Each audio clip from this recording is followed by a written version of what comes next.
বাংলাদেশে জুলাই আগস্টে ছাত্র জনতার আন্দোলনের সময় দমন পীড়নে অংশ না নিতে সেনাবাহিনীকে সতর্ক করার পর সরকার পরিবর্তন হয়েছিল বলে জানিয়েছেন জাতিসংঘের মানবাধিকার বিষয়ক commissioner Volker Turk. BBC world সার্ভিসের হার্ড টক অনুষ্ঠানে তিনি একথা বলেন।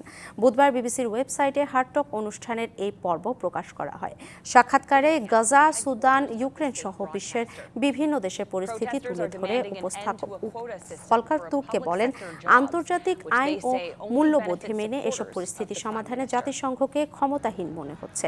জবাবে বাংলাদেশের প্রসঙ্গে উল্লেখ করে ভলকার তুর্ক বলেন, অন্তর্বর্তী সরকারের প্রধান উপদেষ্টার দায়িত্ব নিয়ে ডক্টর ইউনূসের অনুরোধে বাংলাদেশ তথ্যানুসন্ধানী দল পাঠানো হয়। এতে জাতিসংঘ বহু তথ্য সংগ্রহ করে, যা বিগত সরকারের আমলে গণ-অভ্যুত্থানের নানা চিত্র তুলে ধরে। গেল বছর বাংলাদেশে গিয়ে তদন্ত ও সহায়তা করায় ছাত্ররা কৃতজ্ঞ ছিল বলেও জানান ভলকার। জুলাই আগস্ট আন্দোলনের সময় দমন-পীড়নে অংশ নিলে সেনাবাহিনীকে জাতিসংঘের শান্তিরক্ষী মিশনে সেনা পাঠাতে বাধা দেওয়া হতো বলেও জানান তুর্ক।